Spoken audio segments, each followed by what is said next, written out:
Hi, I'm Steve from Jackson Interfaith Shelter, and today I have Amber McKee with me, who is the board chair for MyPlace.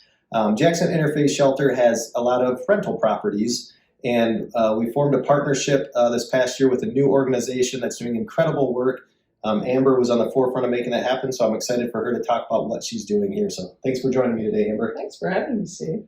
So can you tell me a little bit more about MyPlace? Sure. So MyPlace is a rental living place for young women. Right now we're serving young women ages 16 to 21 who maybe don't have a placement through foster if they're with the HHS, or maybe they're couch surfing because they don't have a place. And so they can come, they stay in the house. We can serve up to 6 young women at a time, and they pay rent, but we also like to surround them with other services like the whole person type services. We staff the house 24/7, so there's always somebody there to support them. And we're trying to bridge them from wherever they are to full self-sufficiency and a thriving adulthood. I love what you're doing, and you just started this past year, right? So you're relatively new. We took our first resident in April of 2021. All right. So you used to be the board chair of the Aware Shelter. You've cared about this type of work for a long time, working with vulnerable populations.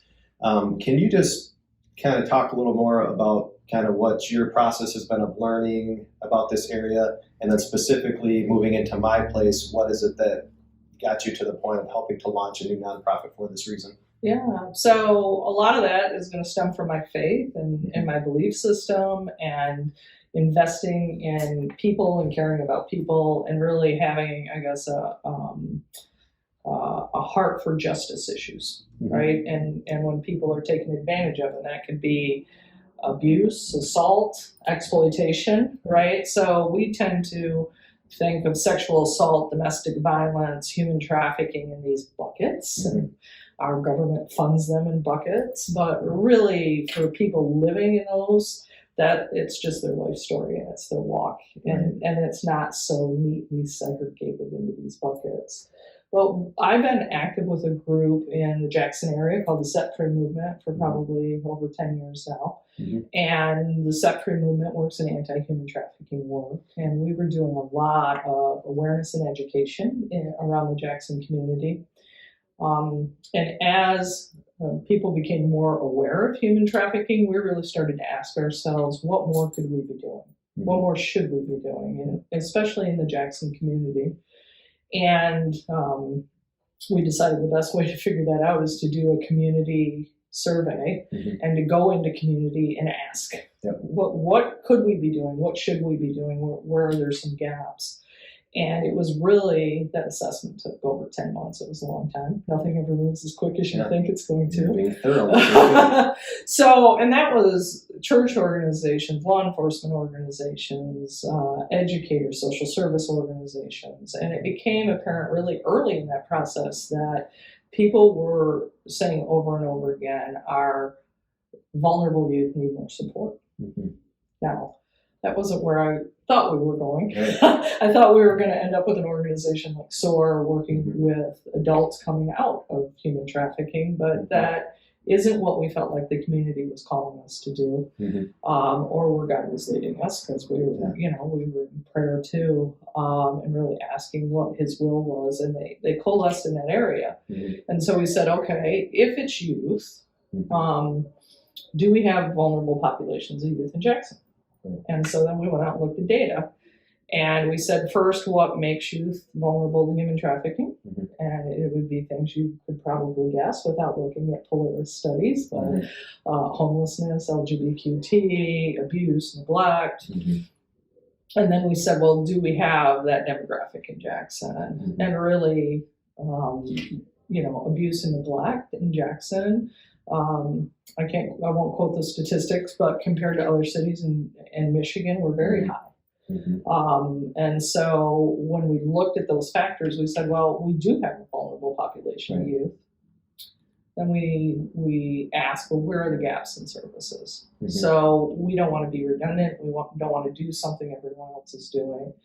And what we discovered was that if let's say DHHS finds a youth. What's DHHS? Sorry. Just in case anybody doesn't know. Yeah, sorry, Department of Health and Human Services, right? So if they discover a youth isn't safe in their home, and they say this youth can't be in their home, and they remove them, their only option then is to place them in foster. Yeah.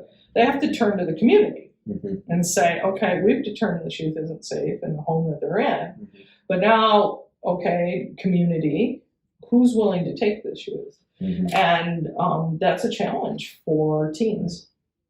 And so with limited placements, they had no other option in the Jackson community. Mm-hmm.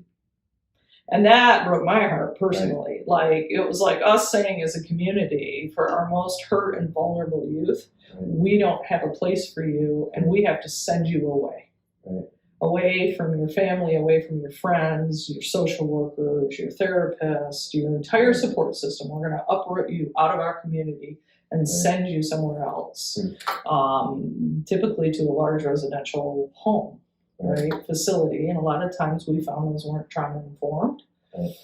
So we said that's the gap. That's where we're being called to step into. And couldn't we do that? Could we have a home where these teens could come and they could live? Mm-hmm. And so that was kind of the genesis. So that was a long answer. That's great. So I'm sure it's been just totally smooth sailing, starting a new nonprofit, working with teenagers all the time. So sure, what are some of the things that you've learned through this process? Oh, what are some of the beautiful moments? What are some of the hard moments? Oh my goodness.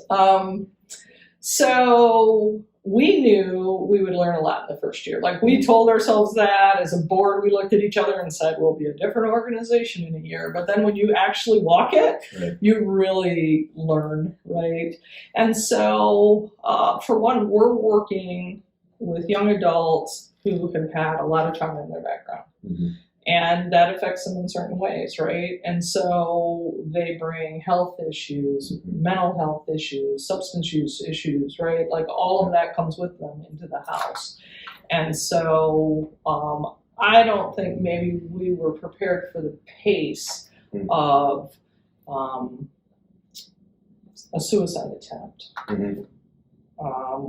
Somebody being sexually abused that's living in our house, not in the house, right, but right outside of the house, but like really huge and dramatic events in their lives, and then coming around them and supporting them through that.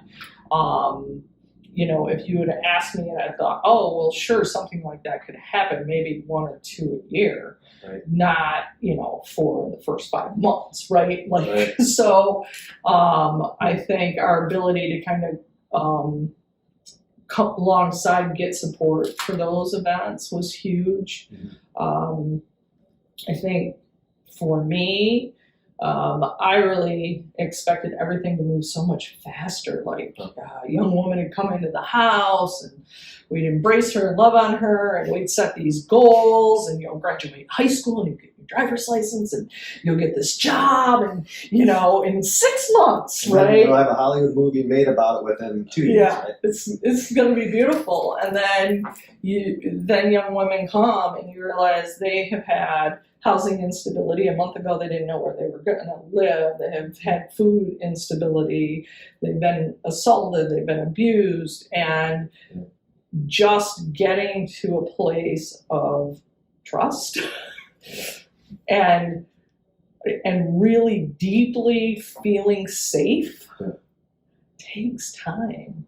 It takes time. And they're not ready to have a conversation about college classes or the importance of finishing their education when that's just not where they are yet, right? And so setting a pace that works for each individual and really coming alongside her wherever she's at and walking with her on her journey and not trying to set the pace.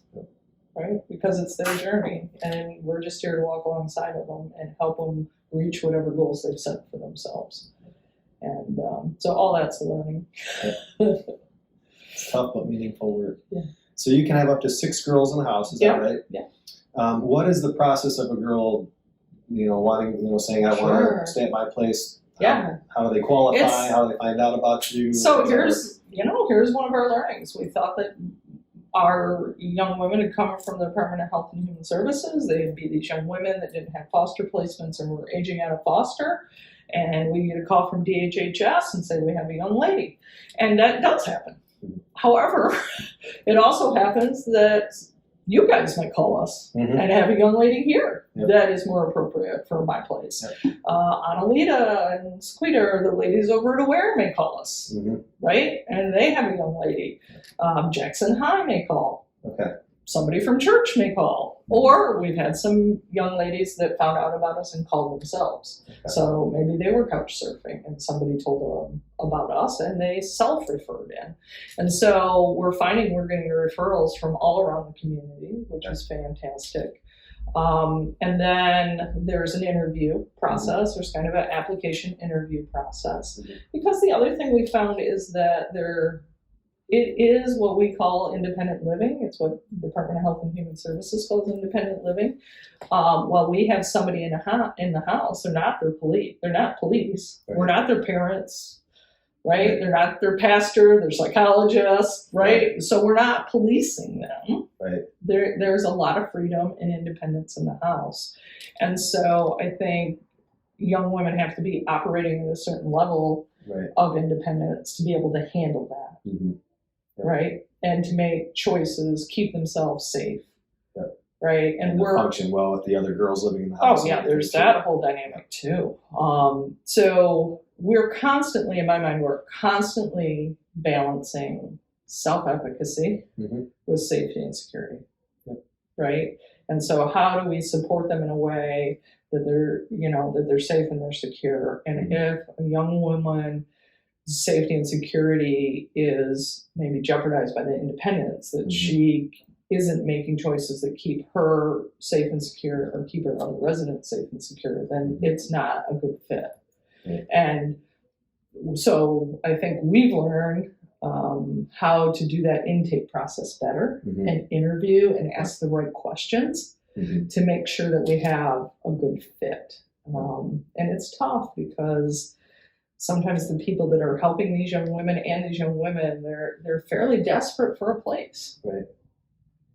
But we want to make sure they're going to be successful. We don't want them to just come for a week or two and then it doesn't work out, and that's one more disruption in your life, the life of the young women in the house.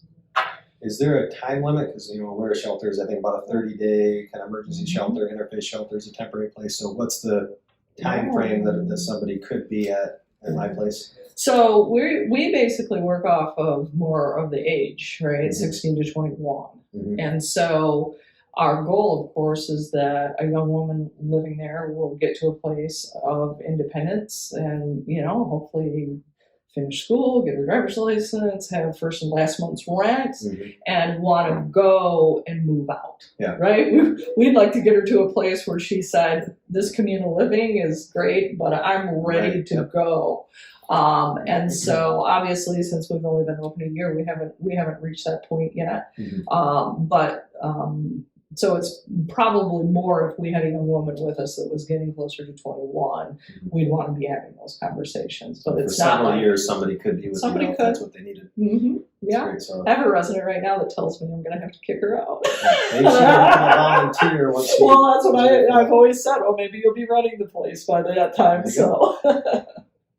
So there is a Freedom Forum coming up that I know you guys are really instrumental in making happen. So do you mind sharing really quickly about that so people can know how they can sign up for it and what it's about? So Freedom Forum is an opportunity for us as a community to come together and talk about human trafficking issues and the things that, again, can make youth vulnerable or people vulnerable. What support services do we have in the community? What are we already doing, and maybe discover that there's some other gaps that we still need to step into. And so it's Saturday, March 19th, and it's at Isaiah's Hub. And we have folks from SOAR that'll be there who work with women coming out of trafficking, prostitution, and substance use. We have This may be breaking news for you, but John Willis III from Isaiah's Hub is going to be there. Antonio Parks from MLK Center is going to be there. We'll be talking from MyPlace perspective. Kevin Austin from the Set Free movement. He facilitates the movement worldwide. So we have groups in communities all around the world. Kevin will be there speaking. We have folks from the Department of Health and Human Services that will be there talking about trauma. So a lot of folks from around the community to have a dialogue about, again, showcasing what we are doing and talking about what maybe we need to be doing more. And if somebody wants to register to go, how do they do that? Yeah, I would suggest MyPlaceJackson.com. Okay. And there's a registration link there. All right. Thanks for putting that together. I'm looking forward to it, and I think, we got a lot of good conversation, and those that want to get involved hopefully have a tangible way to know how to do that. So as we wrap up, any final things that you would say, just words of wisdom or challenges for people or encouragement to get involved?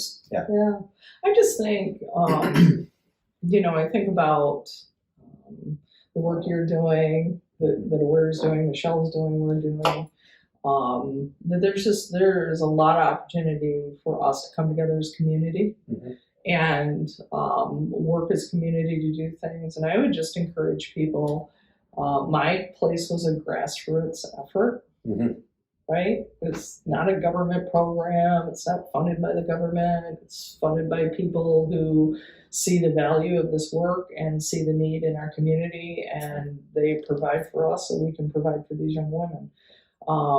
And so I just encourage people, if there's something in the community that you feel like that's not right, or there's a gap there, or we need to be doing more there are ways to do that and to step into those gaps and contribute and work together as a community just to make it a better place for all of us. I think of Dr. King's beloved community. I just love that concept, and we don't get to beloved community unless we're all willing to work together to do that. It's not always easy, but it's worth it. It is. So thank you for what you do. Thanks for your long-term effort with Set Free, with anti-human trafficking, with being a board chair of the Aware Shelter, and now starting this nonprofit with MyPlace. So appreciate your involvement, and it means a lot. It's been great partnering with you with Interfaith Shelter. Yes. Value it. Thank you, Steve. Thanks, Amber.